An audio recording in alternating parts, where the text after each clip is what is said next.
창세기 7장을 교독하겠습니다.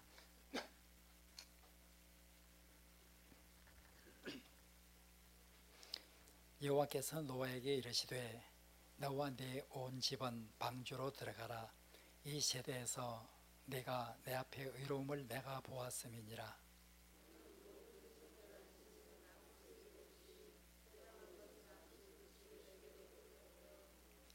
공중의 새도 암소 7씩을 데려와 그 씨를 온 지면에 유전하게 하라.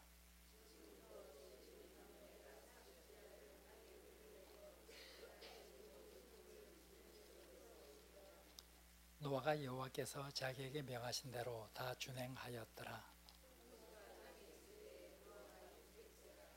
노아는 아들들과 아내와 며느리들과 함께 홍수를 피하여 방주에 들어갔고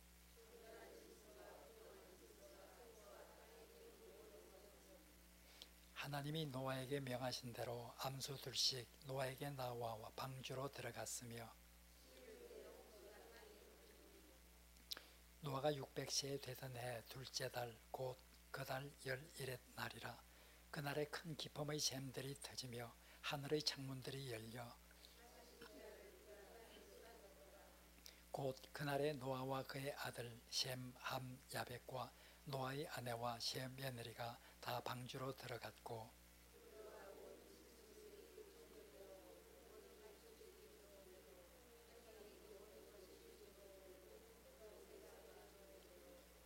무릇 생명의 기운이 있는 육체가 2씩 노아에게 나와 방주로 들어갔으니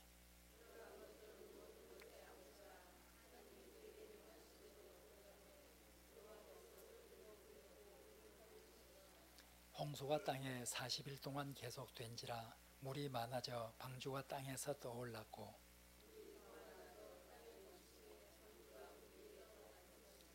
물이 땅에 더욱 넘침에 천하의 높은 산이 다 잠겼더니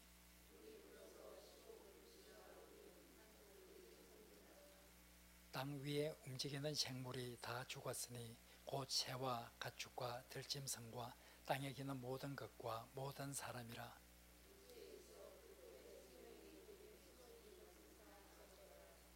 지면의 모든 생물을 쓸어버리시니 곧 사람과 가축과 기는 것과 공중의 새까지라.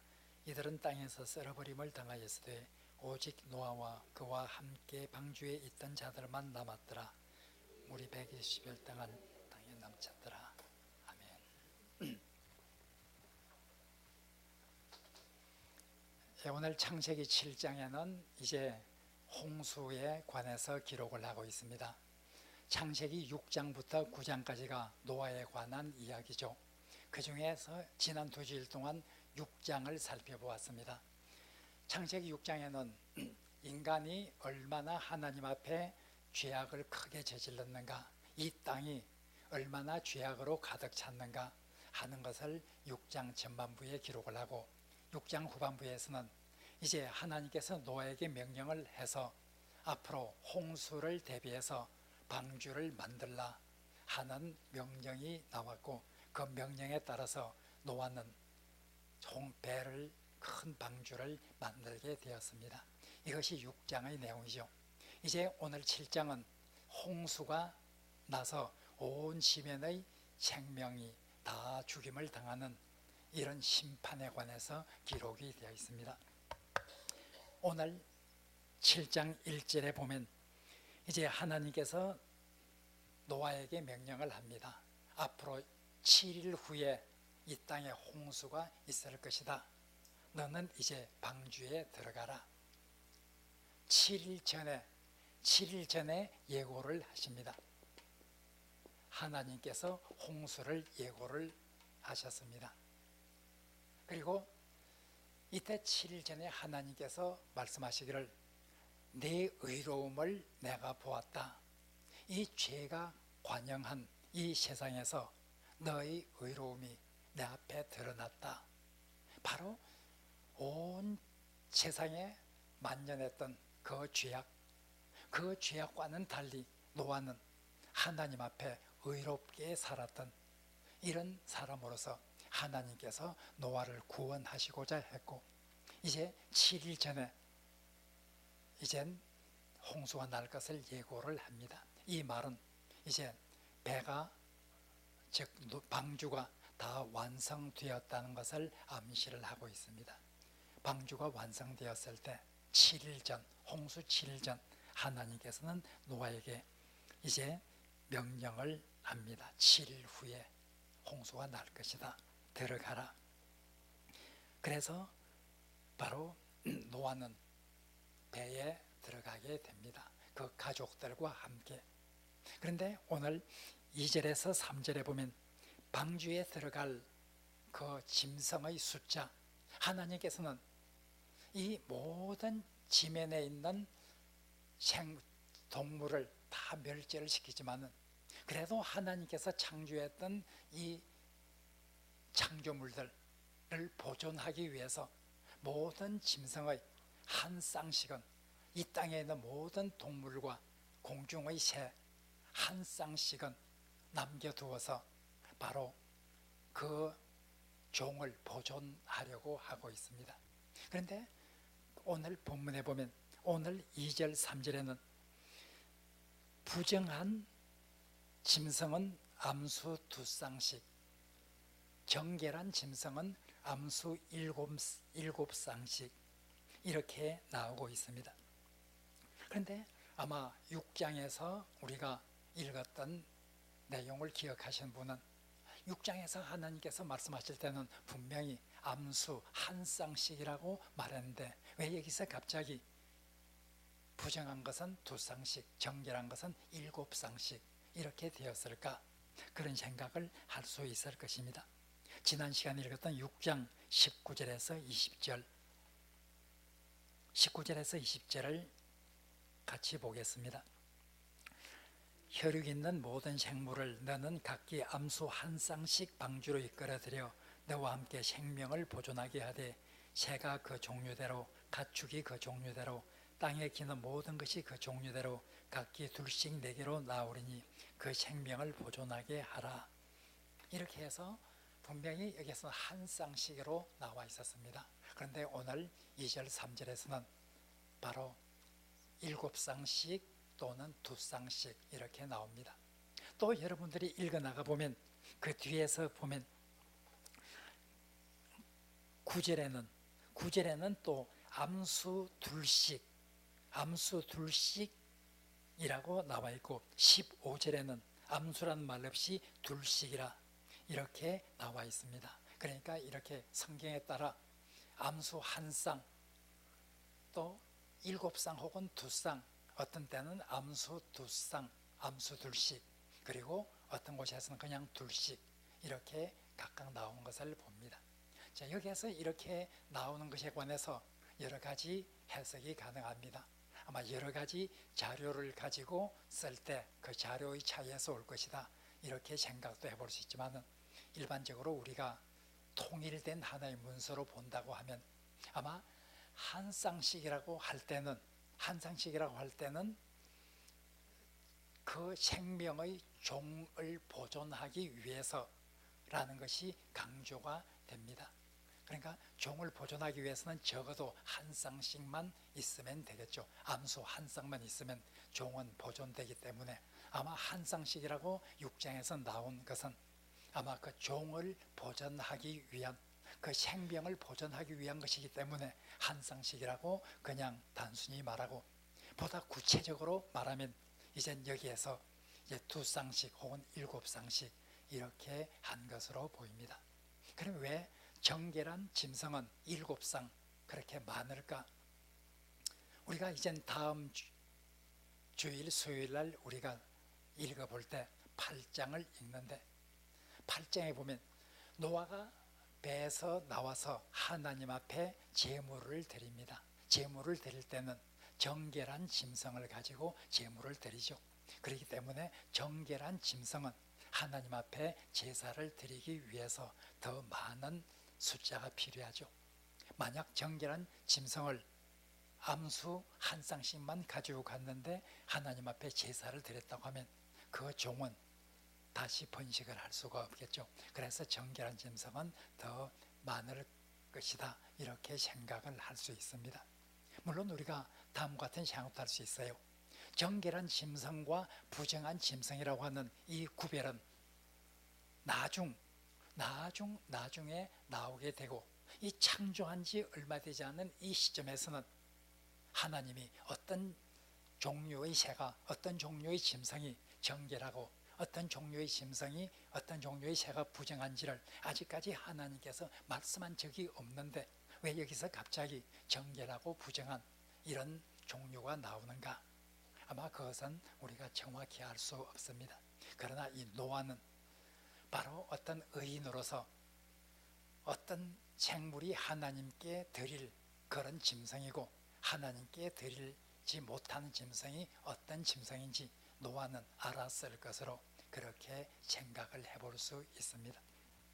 어쨌든 오늘 본문에 보면 하나님께서 종을 보존하기 위해서 그 짐승의 종족들을 다 그 종류대로 한 쌍씩, 적어도 한 쌍씩, 6장에 말하면 한 쌍씩, 오늘 7장에 말하는 것으로 보면 7쌍씩 혹은 부재한 것은 2쌍씩 이렇게 다 배에 드리게 함으로써 그 생명을 보존하게 하는 이런 하나님의 모습을 봅니다.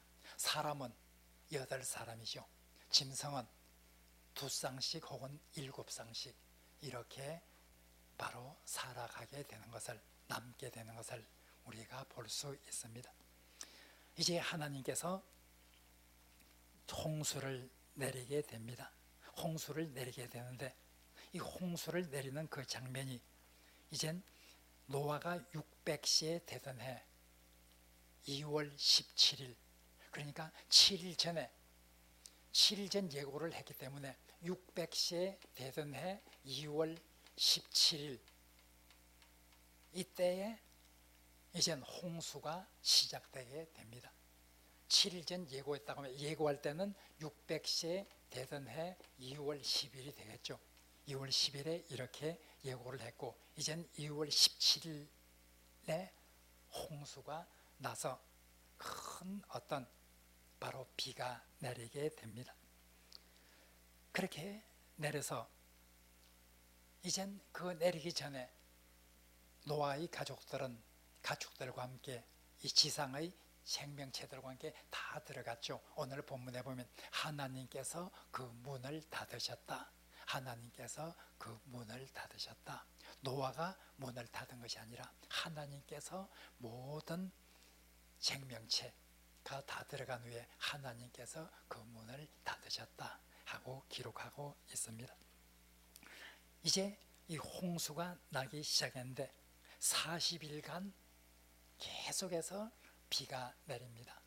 그 비의 양이 얼마나 엄청난지 오늘 본문에 보면 11절에 보면 큰 기품의 샘들이 터지며 하늘의 창문들이 열려, 그때의 비의 양이, 그때의 물이 쏟아지는 그것이 얼마나 많았는지, 큰 깊은 샘이 터졌고 하늘의 창문들이 열렸다 이렇게 표현을 하고 있습니다.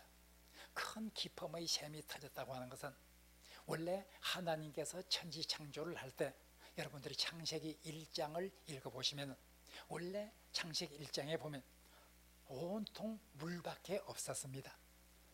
흑암이 깊음 위에 있고 하나님의 신은 수면에 운행하시니라. 하나님의 신은 수면에 운행하셨다. 흑암이 깊음 위에 있었다. 온통 물밖에 없었습니다. 그런데 하나님께서 첫날 빛을 만들고 둘째 날 궁창을 만들면서 이 온통 물이 여기에 중간에 궁창이 들어오게 함으로써 이 물이 궁창 위의 물과 궁창 아래의 물로 나뉘어졌다. 이렇게 창세기 1장에 보면 기록이 되어 있습니다. 그래서 이젠 바로 땅 위에 있는 물, 하늘 위에 있는 물 두 개가 있는데 바로 큰 기품의 샘들이 터졌다는 것은 땅 아래에 있는 이 기품의 샘들이 터져서 땅 아래에 있는 물이 올라왔다. 그리고 하늘의 창문이 열렸다는 것은 궁창 위에 있는 물들이 바로 창을 열어놓은 듯이 마구 쏟아지기 시작했다. 밑에서 오르고 위에서 내리고 해서 큰 어떤 물이 나기 시작했다. 이것이 바로 40일 동안 그렇게 되었다 하고 있습니다. 40일 동안 그렇게 되었을 때 이젠 점점 물이 찹니다. 점점 물이 차서 어느 시점에 가서는 배가 노아가 만든 배가 떠올랐습니다. 어떤 시점에 가서는 온 산이 세상에서 가장 높은 산봉우리 마저도 물에 잠기게 되었습니다. 더 물이 불어서는 마침내 제일 높은 산 꼭대기에서 오늘 본문에 보면 제일 높은 산 꼭대기에서부터 15규빗을 올라섰다. 노아의 배가 떠오르고 노아의 배는 세상에 있는 가장 높은 산 꼭대기에 만드는 것은 아니겠죠. 노아의 배가 떠오르고 이젠 물이 계속 붙자 세계에 있는 가장 높은 산봉우리들도 전부 덮이고 물이 더 붙자 가장 높은 산봉우리부터 15규빗을 더 그 산봉우리보다 높은 그런 물이 채워지게 되었다. 15규빗, 한 규빗을 45cm로 잠당하면 약 6.75m가 되겠죠. 가장 높은 산봉우리보다 6.75m가 더 높아서 이젠 세상에 있는 것은 문자 그대로 아무것도 없이 물만 남은 것이 되죠. 아무것도 없이 오직 물만 있는 그런 상태가 되게 되었습니다. 이제 이런 상태가 되어서 마침내 모든 생물이 다 죽었다. 오늘 본문에 보면 이 땅에 기식이 있는 모든 생물들은 노아의 방주 안에 있는 것 빼고는 바로 공중의 새도 땅의 들짐승도 그리고 가축들도 그리고 땅에 기는 것도 모든 종류의 동물들이 모두 멸절을 하게 되었다. 그 물은 150일 동안 창일했다. 가득 찬 채로 150일을 그런 상태로 있었다. 아마 150일은 40일 동안 물이 계속해서 내렸던 그때까지 포함된 것으로 일반적으로 보고 있습니다. 이것이 오늘 7장에 나오는 내용입니다. 오늘 7장에 나오는 이 내용을 우리가 보면서 하나의 우리가 꼭 기억해야 될 것이 있습니다. 이 7장의 내용을 유심히 읽어보면 노아의 홍수를 유심히 읽어보면 이젠 하나님의 창조 질서가 창조되기 이전의 상태로 돌아가는 이런 모습을 우리가 보게 됩니다. 오늘 이 창세기 7장의 내용을 유심히 읽는 독자는 하나님께서 창조했던 그 창조의 상태, 그것이 창조되기 이전의 상태로 돌아가고 있구나 하는 것을 봅니다. 자, 여기서 보면 바로 하나님께서 창조를 시작한 날이 일요일이었습니다. 그리고 창조를 마친 날이 금요일이었습니다. 금요일 오후부터 안식일이 시작돼요. 우리가 이젠 일요일부터 시작을 한 거예요. 창조는요. 우리가 안식일은 토요일이기 때문에 일요일부터 창조가 시작해서 금요일 날 마치게 되어요. 토요일이 안식이죠. 금요일 날 마치게 돼요.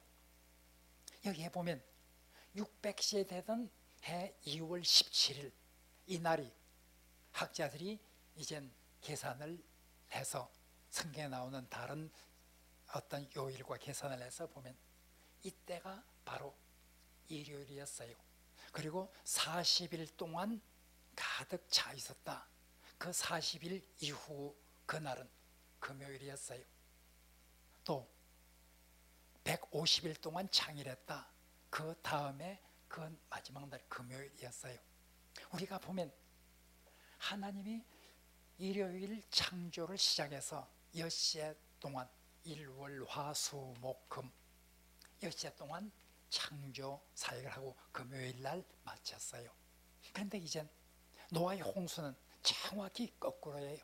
정확히 이젠 하나님께서 창조 사역을 시작한 그날에 비가 내려서 하나님의 창조물을 전부 죽이게 되는, 창조물을 전부 사라지게 하는 그런 것이 되었어요.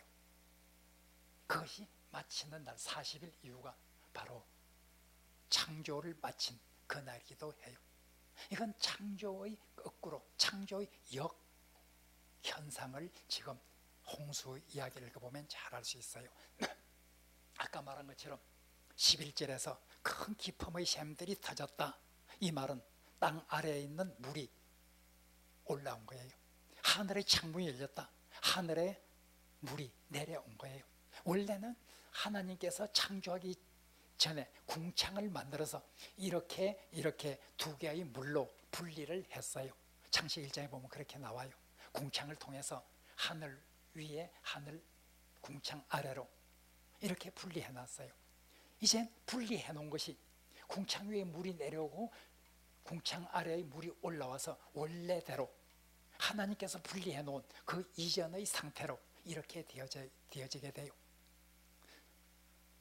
이젠 시간이 지남에 따라 모든 것은 물밖에 없어요. 이 지상에서 하나님이 창조했던 그 모든 것은 다 사라지고 오직 물밖에, 가장 높은 산 꼭대기보다 15규빗을 더 올라선 그런 물, 온통 이 세상에 물밖에 없게 되었어요. 물밖에 없어요. 이것은 바로 하나님이 창조하기 전에 흑암이 깊음 위에 있고 하나님의 신은 수면에 운행하시더라. 창조하기 직전에 그 상태로 완전히 물밖에 없는 그런 상태로 또 환원이 되고 있어요. 모든 생물이 다 죽었다. 하나님께서 이젠 창조를 해서 땅에 기는 것, 가축들, 들짐승들, 공중의 새들 다 창조했는데 그 모든 것이 전부 멸절해서 다 사라지게 되었다. 바로 노아의 홍수 장면은 그대로 창조의 어떤 역현상을 잘 보여주고 있어요. 우리는 여기에서 깨달을 수 있어요. 하나님께서 이렇게 창조했을 때 하나님이 얼마나 기뻐하셨던가. 하나님께서 하나하나 만들 때 하나님 보시기에 좋았더라. 보시기에 좋았더라. 그리고 모든 창조를 마친 후에 하나님께서 그 만든 것을 보시니 하나님 보시기에 심히 좋았더라. 하나님 보시기에 심히 좋았더라.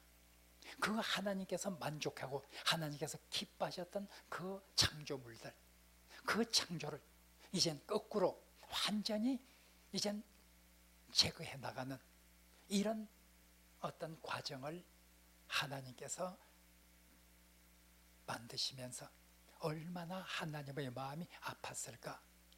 우리는 그것을 생각할 수 있어요. 하나님이 그렇게 보시기에 좋았더라. 심히 좋았더라. 하나님께서 하신 그 창조가 거꾸로 이젠 완전히 원래의 상태로 돌아가는 어떤 그런 어떤 현상을 하나님이 볼 수밖에 없는, 그렇게 만들 수밖에 없는 하나님의 마음은 얼마나 슬프고 아팠을까. 우리는 이 홍수 기사에서 이런 하나님의 어떤 마음을 읽을 수 있어야 합니다. 창조를 기뻐하신 하나님이었다고 하면 이렇게 창조를, 그래서 학자들은 크리에이션, 창조에다가 D를 써서 디크리에이션 이렇게 홍수를 표현하기도 합니다. 바로 이런 하나님의 마음은 얼마나 아팠을까 하는 것을 우리가 보게 됩니다.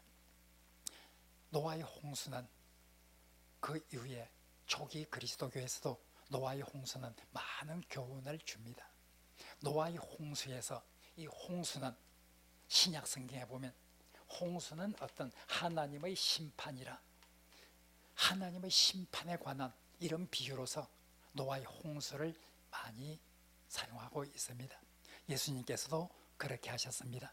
예수님께서도 이젠 하나님의 심판이 있을 것이라는 것을 말씀하시면서 마태복음 24장 38절 39절 같이 한번 찾아보겠습니다.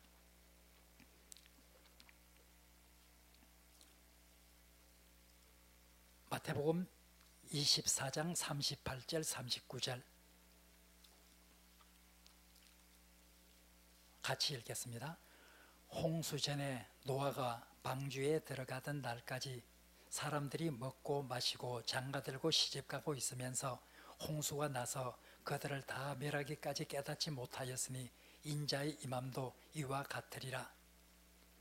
베드로후서 2장 5절 같이 찾아보겠습니다. 베드로후서 2장 5절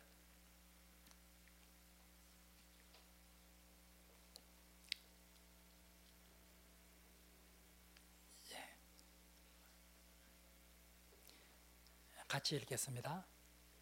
옛 세상을 용서하지 아니하시고 오직 의를 전파하는 노아와 그 7 식구를 보존하시고 경건하지 아니한 자들의 세상에 홍수를 내리셨으며 어떤 하나님의 심판의 상징으로 노아의 홍수는 사용되게 됩니다. 마지막 날도 반드시 이와 같은 일이 있을 것이다. 예수님께서도 말씀하셨습니다. 바로 마지막 심판은, 예수님의 재림은 노아의 홍수 때 세상 사람들이 전혀 그 때가 다가왔다는 것을 알지 못하고 바로 쾌락에 빠져 있었던 것처럼 인자가 임할 때도 역시 그러할 것이다. 사람들은 다 죄악에 빠져서 그렇게 자기의 쾌락을 쫓아 살고 있을 것이고 세상 마지막이 그렇게 갑자기 온다고 하는 것을 전혀 생각하지 못한 그때에 인자도 올 것이다 하고 말씀을 하셨습니다. 홍수는 바로 이렇게 심판의 상징으로서 많이 신약 성경에서 보면 이야기되고 우리 그리스도교에서 홍수는 심판을 비유적으로 말하는 이런 것으로서 그 의미를 찾기도 합니다. 그 다음에 이 방주는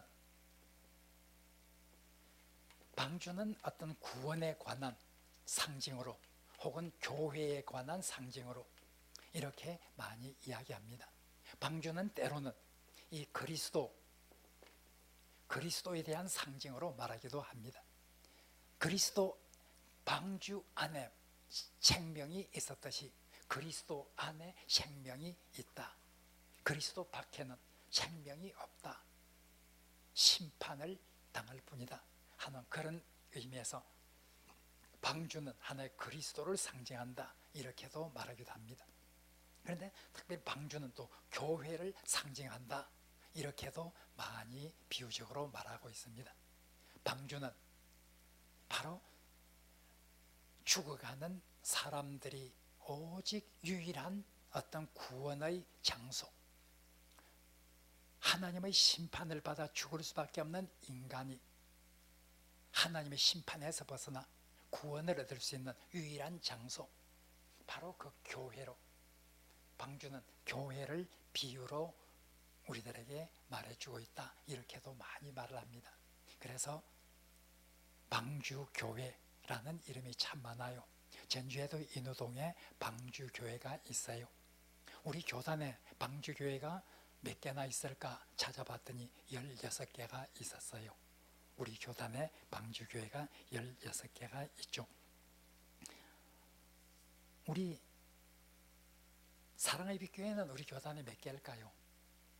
방주교회는 우리 교단에 16개예요. 사랑의 빛교회는요, 우리 교단에 몇 개 있을까요? 제가 찾아봤더니 우리 교단에 사랑의 빛교회는 총 6개가 있어요. 전국에요.